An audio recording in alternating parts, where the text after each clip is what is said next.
नमस्ते दोस्तों, Rinky's home garden में एक बार फिर से आप सबका स्वागत है।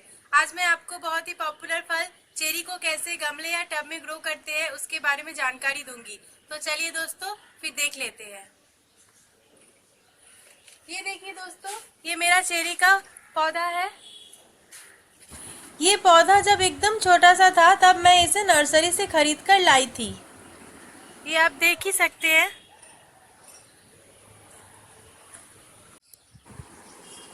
चेरीज की ओरिजिन ब्लैक और कैस्पियन सी के जो रीजियंस है वहाँ से है और ये चेरीज सबसे ज़्यादा टर्की में ही मिलते हैं। और जानते हैं दोस्तों, चेरीज प्लम और पीचेस के फैमिली में बिलोंग करते हैं। अभी ये पौधा छोटा सा है तो इसलिए मैंने इसे एक छोटे 8 इंच वाले पॉट में बैठाई हूँ।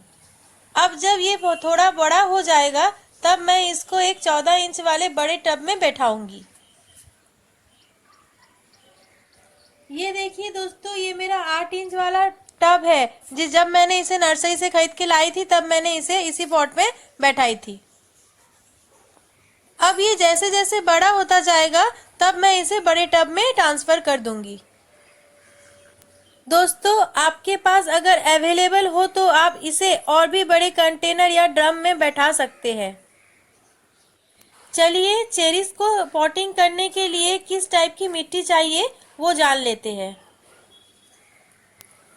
चेरीज कोई भी मिट्टी में बहुत ही अच्छी तरह ग्रो कर लेते हैं, लेकिन मैं हमेशा की तरह आपको एक वेल ड्रेन वाला मिट्टी ही बनाने के लिए बोलूंगी।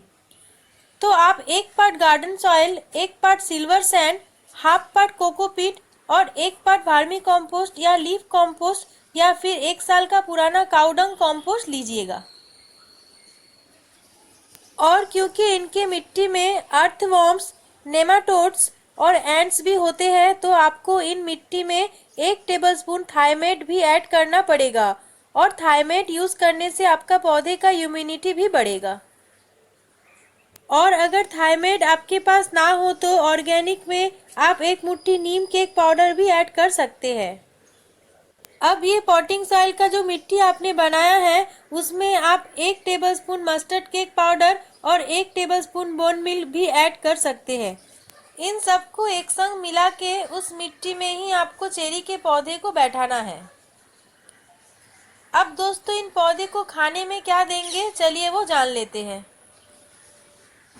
आप पौधे को पॉटिंग करने के हर 1 महीने के बाद ही आपको 1 tablespoon mustard cake powder, half tablespoon bone मिल, half tablespoon potash, half tablespoon DAP या यूरिया और हाफ टेबलस्पून मैग्नीशियम सल्फेट यानी एप्सम सॉल्ट को एक संग मिला के इनमें से आपको 2 टीस्पून देना है पौधे के चारों ओर। ये है 8 इंच पॉट के लिए। और दोस्तों, 12 या 14 इंच के पॉट के लिए यही सब चीज़ों को आपको 2 टीस्पून के बदले में 4 टीस्पून डालना पड़ेगा। और अगर आप सिर्फ ऑर्गेनिक फर्टिलाइज़र ही डालना चाहते हैं तो आपको 1.5 tablespoon mustard cake powder, 3 tablespoon bone meal, 3 tablespoon banana peel powder और 3 टेबलस्पून एक्सेल पाउडर को एक संग मिला के इनमें से 3 टेबलस्पून डालना पड़ेगा 8 इंच वाले पॉट में। और साथ में आपको 50 ग्राम कंपोस्ट भी इनके साथ मिलाना पड़ेगा। और 12 या 14 इंच के पॉट के लिए आपको यही सब चीज़ों को 5 टेबलस्पून डालना पड़ेगा और इनके साथ में आपको 100 ग्राम कंपोस्ट भी ऐड करना पड़ेगा। देखिए दोस्तों, मैं आपको दिखा रही हूँ कि खाद का प्रयोग कैसे आपको करना है। ये जो पॉट देख रहे हैं दोस्तों, इसके जो किनारे की तरफ है, ये किनारे की तरफ आपको खुदाई करके उसके बाद खाद का प्रयोग करना है। इस तरह से यहाँ पे इन किनारों में।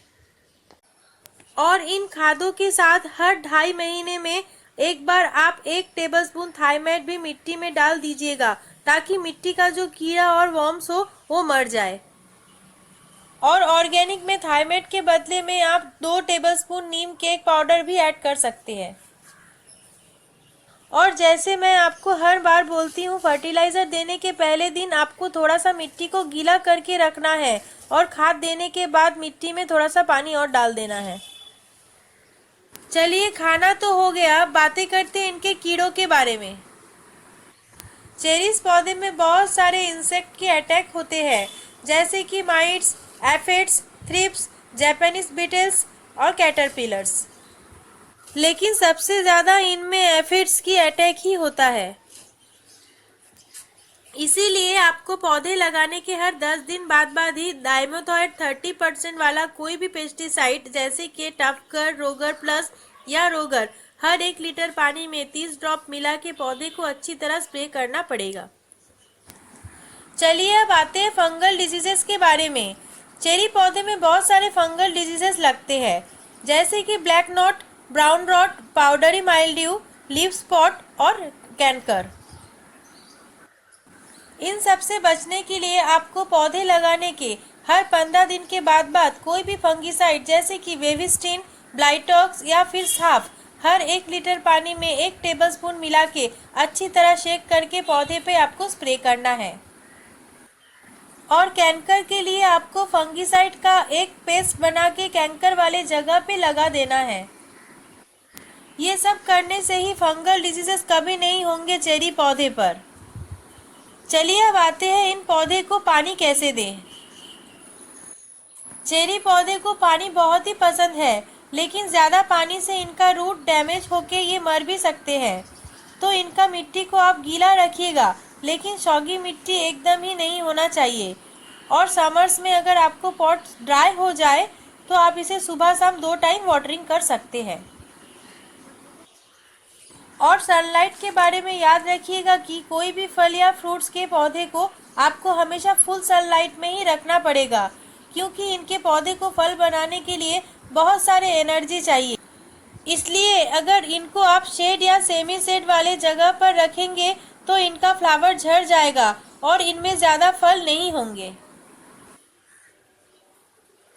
दोस्तों, चेरी विंटर के फल है, तो इनका फ्लावर नॉर्मली अक्टूबर नवंबर में आ जाते हैं और इनका फ्रूट जनवरी फरवरी में आपको मिल जाएगा। तो अभी तो समर्स है। अब जब इन पौधे में चेरीज होंगे तो उनका अपडेट लेके मैं आपके पास वापस आऊंगी। तो दोस्तों, ये सब स्टेप्स फॉलो करने से ही आप भी बहुत ही आसानी से अपने घर में चेरीज को ग्रो कर सकते हैं।